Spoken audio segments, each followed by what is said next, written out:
I guess this shit was overdue. A lesson learned for both of you. Islam Makhachev does the most damage when he's close to you. Guys, UFC 322 wrapped it up, and I needed the main event to go that way for my mental sanity, bro. And the copes already started. I did tell you guys that no matter what happens after Islam wins, especially the way he won, embarrassing JDM on the feet, in the grappling, in the scrambles, there's not an aspect of fighting JDM beat him at. But Kenny, that he didn't strike at all. He didn't strike. I'm pretty sure that he compromised that low leg and was outboxing him. And even in the clinch, he was throwing some good knees up the middle to the body. Pretty sure Islam outstruck him. Look at the grappling. Brother, I don't got to explain to you. I was grappling. But Kenny, he just grappled. He hung on to him. He didn't do anything. No, he was definitely landing some elbows in the grappling. Hammering his face with elbows. Having JDM shell up like a little scared cow. You know, even attempted some Darce chokes. One thing JDM did do from Craig Jones was learn how to defend Darces. You know, try to get up. You know, literally JDM went from mean mugging on the walkouts to crying in the corner. Islam Makhachev broke JDM, and this was a really actually a pretty solid card outside of like maybe one fight, but this card had a lot of finishes. You know, I think we got like 3-4 fights wrong, so it wasn't the best prediction card, but boy oh boy was this fight just joyous. Now I remember first of all, everything I said came true. When I had this my legendary prediction video on the main event solely, I kept telling people that Islam will be stronger than JDM. I said Islam will be able to control JDM in half guard specifically. Why half guard? Because when I was doing footage work, I saw that when Bilal got on top of JDM in half guard, JDM was just able to buck him off and kind of throw Bilal off his hips.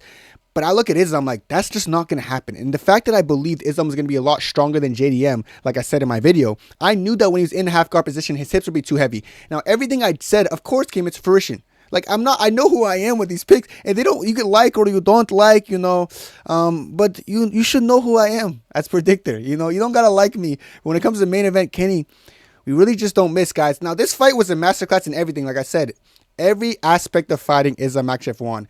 JDM fans have to grasp onto something. So what are they going to say? It was boring. What was boring? It was boring how Islam took him down and outstruck him on the ground and ground and pounded him and went for chokes. And when he was standing, it was boring how Islam was outstriking him there.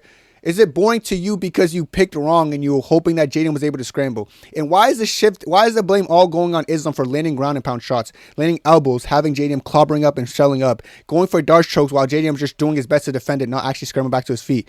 Why is it more boring that Islam just outstriking him on the feet and JDM's not taking a risk on the feet because he's scared of the takedown threat? And every single time Islam fakes high, goes low, had JDM reacting badly because Islam has so much moving parts to be worried about. Why is that boring? Is it boring because you didn't enjoy the fight because you got it wrong? Just say it how it is. Like, I would respect people more if they just say the truth. It's boring because the guy I want to win got destroyed in every single aspect of fighting. Sure, that's boring. People can't compare this to Hamza versus DDP because Hamza didn't strike with DDP. And when Hamza did strike with DDP, he wasn't compromising that low leg. He wasn't landing shots in the box and in the clinch. He kind of got rocked in the 5th round, if anything, like what I remember correctly. He kind of got wobbled a little bit. Islam Makhachev went in there and showed he's the greatest fighter of all time. Islam Makhachev's number 1 all time. Surprise, surprise. I hope that doesn't scare anyone. Yes, like tied Anderson Silva's UFC record for longest win streak. Brother, look at the plumbers and the substitute teachers that Anderson Silva won in his win streak. Then look at us, bro.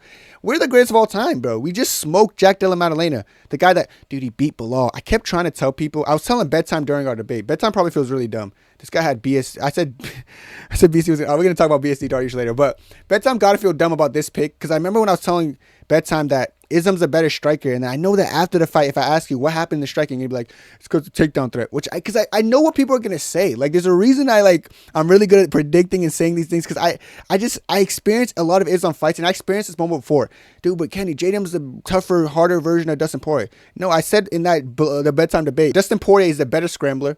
I knew that. I knew Dustin Poirier was a better scramble, and I knew he's a dog. People underestimating Dustin Poirier, who gave a harder fight because Dustin wasn't able to just get laid on the ground. That does point to my next narrative, though. This was scarily the best Islam we ever seen. Islam broke his record for control time. And also, you guys are probably wondering what I thought going into the fight. I kept telling you guys, Islam was probably going to rack up more control time because JDM is going to be afraid to scramble because of the takedown threat. Not the takedown threat, the submission threat. I think JDM understands that Islam's so good at finding submissions through scrambles. So I feel like it's going to lead to Islam racking up a lot of control time. JDM might like try to scramble, then see Islam like maneuver and like, oh, Islam has that covered. Let me chill a little bit, which actually going to lead to Islam having a lot more control time than usual. So we could actually see a situation here where JDM's scrambling less because he understands the threat of the submission. So he ends up stalling out like under Islam, where Islam's kind of just being active and like racking up control time, which might actually lead to a little bit more of a boring outcome on paper, but it's a possibility that I want people to understand. And if you look at the fight, there was times JDM did try to scramble. He gets to a feet and then he like looks to do that. But every time JDM does that, I kept telling you guys one thing about JDM. Every time he scrambles, he gives up his neck. So he would always give Islam his neck. And I was like, at the end of the day, I was like, it's up to Islam to finish it. That's what I was saying in my video. If Islam grabs his neck, it's up to Islam to finish it. And he would always have the neck. And he was even attempting some darces. But JDM training with Craig Jones, it did make him a little bit green to this. Like he saw some of this coming. So I will respect him there. That's the only thing Craig Jones really prepped him for. Like, I'm sure JDM knew how to get up there, but he didn't want to take risks because he knows if he takes risks, he's going to end up like Moicano, who pushed off, gave his neck up on the scramble, got Darce choked. You know, Dustin Poirier got scrambled, out-scrambled, Darce choked. JDM understood this, so that's why JDM didn't take risks, which is why people aren't going to blame JDM. They're not going to be like, okay, well, JDM didn't do enough. They're going to just shift the blame to Islam, saying, well, it's Islam's fault for threatening chokes and staying active. It's Islam's fault for being active on the ground. Why couldn't Islam just not be active? Why couldn't Islam not be threatening stuff so much? Why did Islam have to be ground and pounding him? I don't know, guys. Like, I don't know why you're mad at Islam, though. Why are you mad at Islam for doing everything he's supposed to do, and you're not caring that JDM wasn't getting up? You're not caring that JDM... And I understand that Guru's, like, people like Guru with a bigger following, he's going to just push this narrative, like, dude, but I'm going to say Islam's boring just because I had to cope with this. This guy made a whole video that I didn't watch because no one gives a shit about the video. Islam cheating. But want to talk about how much time JDM cheated? I can make a whole video of him up kicking Islam at the end of the round. Going for like sweeps at the end of the round when the round's already over. I can make a whole video about him fucking putting his toes in the fence before he tries to push off of it. We can talk about this, but I don't got to make a video because I'm not a fucking dweeb who's fat and ugly in real life. Yeah, you fucking loser. Yeah, okay. Kenny with some straights, you know. It pisses me off because people like that who are just like, they don't know how to deal with the cope. So the way they cope is just to point the blame at the guy who dominated. Like, fuck this guy. It's boring because he dominated the guy who was winning. You know, same people who are going to cheer other people when they're holding against the fence because it's lit or it's fun when the guy's winning. This wasn't holding against the fence. This wasn't an inactive guard. This wasn't an inactive half guard. He was transitioning through multiple positions. Half guard, back, every other position, landing ground and pound strikes, being active on the ground, threatening submission chokes. But they're going to cope and act like that wasn't happening and try to gaslight themselves. Say the truth. You weren't entertained because you lost. You got the prediction wrong. Say it how it is, man, eh? Say it how it is, would you? Outstruck him. Total strikes 140.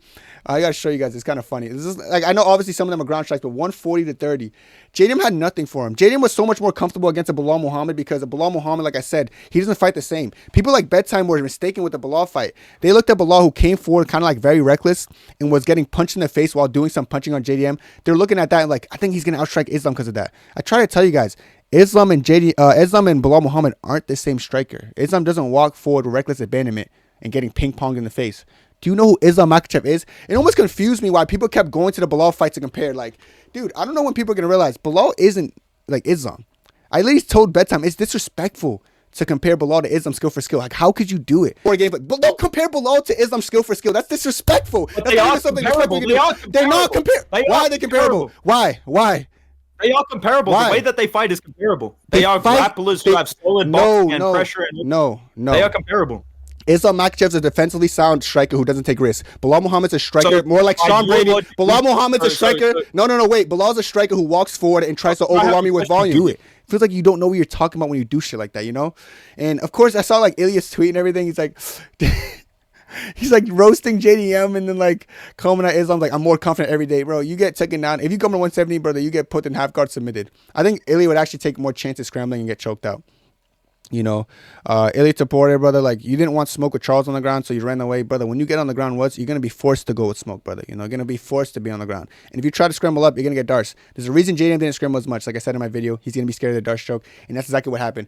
Islam actually just really masterclass JDM. As far as what's next for Islam, 34 years old, just beat this 29-year-old G who thought it was, I told you he was scared, but I tell him face off with it, like he was trying to keep his distance. JDM would, like, he was game. Like, I'll be real, watching him walk out, he looked serious, he looked ready, but there was a significant skill gap here, man. Like, where Islam just was better everywhere than Jack Della Maddalena. Like, I called and I knew what was going to happen. I actually was surprised that JDM didn't have more moments and JDM didn't scramble to his feet. Because I was saying that JDM was going to get taken down but get back up. But that really didn't happen much in this fight. Like, he did get back up like a couple times, but he would just get chain wrestled back to the ground. This is the best Islam ever looked. Like, I'm saying, this 170 push-up, man. he looked so much stronger in the grappling. He looked, like I said, he broke his record for control time. So he obviously strong in the grappling and better at controlling the grappling. His submission threat's still there continuously. His striking looked good. Like he had more power and pop in his strikes. Like there's a reason he compromised that low kick of JDM. The leg of JDM was compromised because of the power that he was kicking with. You know, it's some fight IQ and preparation, man. Like, him, wasn't even thinking he was gonna. I knew he had a good low kick. I didn't mention that in the striking, but I didn't think he was gonna compromise JDM with a low kick.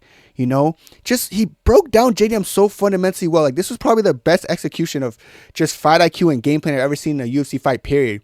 Like, and then when he lulled JDM to making like JDM thinking it's a striking match, that's when the double legs came in, and he was getting to the hips so easy on JDM. Like he just gaslit JDM. All right, we're striking now. Let's wrestle. All right, we're wrestling now. Let me land the ground. Let me do. He just. When I say about Islam, man, too much moving parts to focus on. You don't really know what's coming at you. He baits you into it's a striking match and takes you down. There's nothing you could have. This is the best performance possible. The only thing better would be a finish. But like I said, JDM wasn't trying to actually scramble. He was just trying to defend chokes. But no one's going to look at JDM and scold him. They're just going to look at Islam and be like, oh, Islam should have tried harder. Like he tried as hard as he can. How much attempts of fucking times where he's trying to secure that darts, man? He kept going for the darts. And there was a time he even had the darts locked to a point, but JDM used butterflies to get out of it. JDM's defensive grappling was really solid. Gotta thank Craig Jones for that. Man, Islam, I don't think Islam loses to any welterweight. I think he's the best welterweight in the world. I had my doubts about it, man. Like, would he be the best welterweight in the world, or he just be good enough to beat JDM? But the way he steamrolled JDM, it lets me know that he is the best. No matter who he fights next, I think Usman wants it, but I think Usman loses. My Nigerian brother, you know, I like you, countryman, but you don't beat Islam. Not this Islam, at least. This guy's just scary. His physique actually looked filled out strong. As for who looked bigger, I don't know. All I knew was Islam was stronger, like I said he would be. That did come into fruition. So Islam Makhachev goes in there and beats him in the most one-sided fight ever. He shot 4 takedowns and went 100% on his takedown attempts. Like, you know, like he scored every takedown he attempted. And JDM just really couldn't do much, could he? JDM got schooled in this fight, and I hope people understand that it's because JDM isn't on the level of us. Yeah, us, brother, plural, brother. 1, 2, dale, brother. Say what you want, you like, or you don't like. We are best fighter in the world right now. Thank you. JDM gets schooled by Islam Makhachev in a very one-sided fight. They can cope all they want. They're not going to change the fact that we predicted it, we did it, and we are the #1 fighter in UFC history. Moving on to the co-main event. I was actually very disappointed in like the way this fight went, bro. But Valentina is so good. She shit on Weili. I was expecting Weili to be a little bit quicker and land some. I was really just disappointed. Like Weili scores, like she muscled her. The strength. This was the worst fight you could play to like an Islam fan before the main event. Weili goes up 10 pounds and just gets strength mogged and gets like physicality mogged. Like every time they clinched up, it was like, dude, I don't know, man. It was like, this is like the worst thing you could have played for Islam fan before the fight, because we're like, oh shit, man. We actually thought, a little bit. I was nervous. I was so nervous for this fight. I couldn't even catch my breath in the middle of the fight. That's how nervous I was. But yeah, Valentina just strength mogged her, size mogged her. Valentina is a woman goat. More so than fucking maybe Nunes, man. Because beating Weili, she beat Nunes twice and she beat Weili, eh? So. Like, Valentina just shit on Weili 50-45. That's like both main events, both championship fights are 50-45, just for different people. One going up in weight and then one who staying at the same weight. Great performance of Valentina. Weili, I don't even know what she could have done better. Like, she was landing some good 1-2s, but I think for how close the odds were, and I really believe Weili could get it done. I was very shocked how easy Shevchenko made it look against one of the best. That's my fine shit. That's my girl. Like, she's coming home in a little bit. She's gonna catch a flight. I'll make her happy girl tonight. But she was not happy in Octagon. All right. Now this fight, I gotta say, this fight is what makes me stop. I would never be putting money again. It's because Sean Brady. All right, so clap it up in the comments, man. I'm gonna tell you guys something. I was very confident Sean Brady was gonna run through Morales. Like, there was no doubt in my mind Sean Brady will run through Morales, because I was like, Sean Brady's gonna do that for it. Because Morales just keeps doing this thing where he leans back, jumps backwards. Sean Brady's the one who like continues his combos. He doesn't just do one punch at a time. He's gonna chain together combos, and Morales is gonna probably bump against the fence. Sean Brady grabs a double leg. Guys, Sean Brady shot 0 takedowns this fight. Like 0 actual attempts at takedowns. He shot them 0. Surprised me. Now, Morales, I know people are on the hype train. I'm not even guys, Morales is very powerful. His technique a little bit lackluster to me. I know people might be like, nah, Ken, he's a dog. He swings, and I know he hits hard. I think Sean Brady was feeling the weight of the moment, like the way he wasn't shooting a single takedown. And like, yeah, Sean Brady was landing some shots on him. Like he would check hook him on the way in, like check hook. He was landing. I don't know if he was growing in confidence there because he really shouldn't have, because he was kind of getting rocked every time he got touched. My thing is, I know Sean Brady, like he would have Islam Makhachev max against JDM if he got on top of fucking Morales, but didn't shoot a takedown. What scares me about fights like this is like, a fighter's so much better, but they like, this is why I don't want to bet anymore, because you could think of a game plan in the fighter's head, but at the end of the day, the fighter's a human being, so if they don't shoot a takedown, and that's the best thing they have going for them, then the fight's a whole different story. I think what surprised me about this fight is Sean Brady, like I think he felt the pressure of the moment after the first strike. Even when he was rocked, he wasn't even panic wrestling for the most part. He was like doing this, like he would just, I think he got PTSD from the Bilal fight. Like the same guy I saw against the Bilal fight kind of showed up. Like when he gets hurt, like he doesn't really strike. He like kind of panics. Like he has a panic situation. That's what happened in this fight. He had like knee pads on, fucking everything. Like it looked like he was ready for grappling. And then he goes in there and doesn't shoot a single takedown. I do think the power of Morales stifled him and scared him, man. I know people saying if he was aggressive, he wouldn't have got caught. Morales is not a great counter striker, actually. Morales does the best work coming forward. And when you do actually engage in Morales, he just does this where he leans back and jumps back. Dude, it's like Sean Brady had this win, in my opinion, if he just fought like Sean Brady, but he didn't. Like, well done by Morales, maybe him versus someone who we're going to talk about right after this because should fight next. But yeah, well done Morales, man. He has power. He's not the best technical. He kind of wings his punches, but he has power. So you got to respect power in this weight class. Clobbering power might be the meta. You might not have to be all that great. If you hit hard, who knows? Speaking of you hit hard, who knows? I was confident in Leon, guys, but I did say puncher's chance was a thing. Leon did outstrike Prates here, but it doesn't matter. Leon did wrestle him and control him well. Doesn't matter because in the second round, he just let go of it. Just didn't do it for some reason. Congrats to Prates. I did understand puncher's chance. This one surprised me less than the Sean Brady fight. Sean Brady, I didn't think he could lose. Leon Edwards, I was very confident in because in my head, I was like, Prates doesn't let his hands go. And everything I was saying was coming true. Prates, like in the first round, was kind of standing in front of Leon as Leon was low kicking him and just outstriking him. And then like you'll go into like takedowns and just control him. And then Prates was talking. And then when like Prates will get free from his grappling, he would just walk forward and just not throw. And then I was like, this guy's fighting exactly how I thought he was. Second round starts and Leon just doesn't wrestle anymore. And he's like, Leon will get jabbed and he will react like he's going against a wrestler. When Leon gets jabbed, he gets like panicked and like his head snaps back and he like just stays here for a little bit. And then like he snaps out of it and goes back to striking. He always does that. I don't know what it is about Leon. He was getting jabbed a little bit, and then like Prates was just like feeling a little bit more momentum. Then Prates just sits down in a straight, which I don't think would rock a lot of people. He must have some power in those hands because the straight just drops Leon in front and then Leon's smiling while getting out cold. Weird fight by Leon. Leon's definitely washed, man.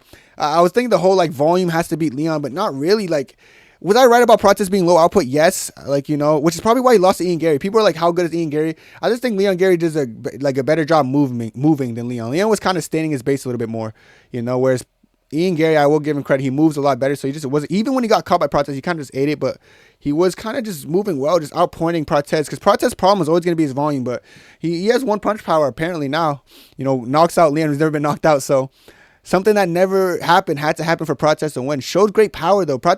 He's good. I think Prates beats Morales. I think he has a little bit better, more technique behind his shots. I think his low kick's a little bit better than Morales. And I don't think he wings as much. Like Morales kind of wings. Prates kind of picks and like fires. And I prefer someone who like picks their shots appropriately and fires. So I actually do favor Prates against Morales, but yeah, my opinion on Prates, I would say changed because I do think he has more power than I thought initially, or maybe Leon just has no chin. I don't know, but he still has the volume problem. But I don't think, like I said, if it takes one shot, who cares? Volume might not be a big deal. So still has a volume problem, but who cares? But no Dariush for BSD. This is still the funniest thing ever because I was telling Bedtime that he was gonna knock out, like BSD was gonna knock out Dariush, but Bedtime was trying to act like Dariush had a good chin or something. I'm like, dude. Okay, buddy, wait till the fight. And then the fight happens. The very first strike knocked him out. This is the easiest pick on the main event. Like, there's no main card. I really know. Disagree, man. I don't know if you disagree. Do you disagree? You think Dariush is going to beat BSD at this day and age? Dariush perfectly capable of beating him, yes. At this, like, we're talking about 2025, like right now, right? Like, we're not talking the way that he looked against Moicano, I think he beats BSD. Yeah, Dariush not hard to hit. He gets rocked every fight. I told Bedtime it's gonna be easy fight. I don't know why. I told him just switch to BSD, dude. You're gonna look bad. He didn't trust me. BSD gets it done in like 2 seconds, dude. 16-second knockout. Very easy work by BSD. I kind of feel bad for Dariush. Gray hair at the age of 36. God-fearing man. Got to respect that. But, dude, he just gets touched and fucking explodes. Fucking, I feel bad for him, dude. Like, he was all touching the corner of his hands and it goes out there and gets she-bile, brother. Mama. Hey, caramba. Floored by BSD. Well done, BSD. What is BSD? BSD is still not that good to me. I just knew he was going to school Dariush. Like, it wasn't like I'm a high on BSD hype train, but I just knew he was way better than Dariush. Speaking of hype train, guys, Bo Nickel looked really good to me. Bo Nickel improved, and let me tell you why I know he improved. Against Val Woodburn, you guys remember, look back at Bo Nickel striking. He's like pitter-pat. He jumps in and out. Jumps in on a hook, jumps out, jumps in. He's like so sporadic. Here, sitting down in his punches. Since the first start of the round, like he was sitting down in straights. He is kind of one-dimensional. Like he does a lot of straights, or so I thought. But his wrestling against a great grappler like Rodolfo Vieira, who was mauling Fluffy. I don't know if you guys remember that first round with Fluffy. He mauled the hell out of Fluffy, out-grappling the shit out of Fluffy. Eventually, he got fatigued against Fluffy and not worked. But, you know, first round, Rodolfo was ragdolling him. So to see Bo Nickel kind of ragdoll him early on in the first round, like lifting him off his feet, slamming him, kind of just doing whatever he wants to him, was very impressive. But the head kick out of the blue, it was like he was always going for straight punches, body punches, you know, maybe a little bit low kick. But that head kick came out the blue and it landed flush and he floored Rodolfo Vieira. Bo Nickel's really good. More promising than like an Ikram Al-Skurov, in my opinion. He's a more important prospect to look at. I'm impressed by Bo. A lot of people were hate watching. I was just like, I picked Bo to win. I thought he was going to win. He won. You know, Bo looked really good in this fight. And I do think he's a prospect on my watch list now. I actually think he's improving. He's competitive, and it's obvious he's competitive by the way he reacts to crowds and stuff. Like, he doesn't really care if he gets booed or not, but he gained a fan today. I am fond of Bo Nickel. I don't understand the hate. Like, yes, he got quote-unquote fraud checked by RDR, who kind of size-mogged him, but low-key, if RDR didn't get that finish, maybe he would have fatigued. I don't know. RDR was just a really big, imposing guy. Bo Nickel went against someone his height. Great performance by Bo Nickel. Very proud of him, and he is on my watch list. I do think the guy's really good. Robocop versus Kovalov. I said Robocop was going to win by KO points. That's what happened. He won by points. Kovalov is like weirdly shit to me. He came alive a little bit in the third round, but overall Robocop, I think 30-27, 29-28 was the right scorecard. Just a lot more imposing in his punches, sat down on them more. Kovalov is kind of shit to me. I don't know. Well done, Robocop. Not going to spend much time on that. Erin Blanchfield versus Tracy. She submitted Tracy. I did pick Erin Blanchfield to win. Very happy to see Tracy get submitted. Brother, you don't know Islam? Brother, we're double champ and you just got submitted. We're double champ. You got submitted in the second round. Levels to this. Respect us next time. You won't get treated like that, like a fucking ragdoll. I think you won't care too much to spend time on this, bro. Erin Blanchfield ran through Tracy Cortez. Easy pickings. We made it look like roses and bubbles out there. This is the only fight in the prelim I got wrong. Early prelims included. Yeah. I had Cody Hayden beating Malcolm Wellmaker, and then this replacement came in, and I was like, all right, Wellmaker is probably going to be in the last second replacement. He got bailed out against Cody Hayden. But no, he didn't. This guy, Ewing, is actually not bad. Malcolm Wellmaker is like, I'm going to sit down on one kill shot and try to power max, whereas Ewing's like, I'm going to throw a lot of combos. Ewing said before the fight, he like looks up to Ilya support. I'm like, why are you glazing? But I could see it in his fight style, dude. Like, he was throwing a lot of combos in his hands, just out comboed and out worked Wellmaker, who's kind of just looking for that one shot and overextends on a lot of his punches that puts him out of position. Ewing capitalized on that, kind of schooled him, and yeah, even mixing some takedowns. Ewing just kind of shit on Wellmaker at the end of that hype train. Always knew Wellmaker wasn't all that. Like, he was good, but he just had power. That's why I picked Hayden to beat him. But Cody Hayden, congrats, you fucking pulled out and missed your opportunity. Dawkins versus GM3. This fight was hilarious. Ends in the first round submission. We rocked the guy, club and slub by Dawkins, and Dawkins gets it done. Gets a Brazilian Jiu-Jitsu black belt by submission in the first round. First minute of the fight. Easy pickings. No, who cares about that? Sabatini versus Marscal. I did say Sabatini was going to get it done by decision. He gets it done by decision. Marscal, I knew he was a good grappler, but I was almost not surprised, a little bit surprised Sabatini beat him so comfortably in the grappling. I did say I think Sabatini has the advantage in the grappling, but I didn't think it was going to be this significant. You know, he had 7 takedowns. Marscal had 0. And the feet was pretty similar. They're like both trading, but I do think Marscal had a little bit more of an advantage, but it wasn't enough to get it done. Congrats to Pat Sabatini. He actually looks pretty promising. Klein versus Angela Hill, obvious, probably one of the easiest picks on the card. Of course, Klein was going to get that done. Angela Hill just needs to stop. Her record is a coin toss. Suzuki versus Eric Macanio. Khalil Ranchi's second brother's cousin from his mom's side. Goes in there, fights hard first 2 rounds. Fatigues like Khalil Ranchi does. But Suzukaev is kind of under control the whole time. Ends up getting a knockout in the third round. Suzukaev's good, but he's not that good. You know, good enough to beat Khalil Ranchi's illegitimate son, but not good enough to beat Bo Nickel. So congrats to Suzukaev. Pretty good fighter overall, but I am a little bit harsh on him, but he's just not that good to me. Yeah, he's actually pretty good. Yeah, he's good. Him and Bo Nick will be a good fight, I think. But I think Bo gets it done. But yeah, Sergey, he's not horrible. He's just a little bit cocky sometimes. And then first fight, Camilo versus Borshchev. Camilo gets it done. Schools Borshchev by decision, and that was the first fight of the night. Kind of lackluster, but Borshchev came to fight, but I do think Camilo got the fight appropriate, right decision. Overall, listen, man, amazing card. Mystic main event, Kenny strikes again. Can't say Mystic Kenny because we got some of our other Mystic picks wrong, but Islam Makhachev's really good, guys. At least he solidified himself as the #1 greatest UFC fighter of all time. JDM gets his fucking face punched in, outstruck, broken leg, nearly Dariush choke, dominated on the ground. Every aspect of fighting, Islam Makhachev shining today. And you like or you don't like, we're the best fighter in the world right now. Thank you. That's it for me. Hope you enjoyed, and God bless. 2, 3, 4.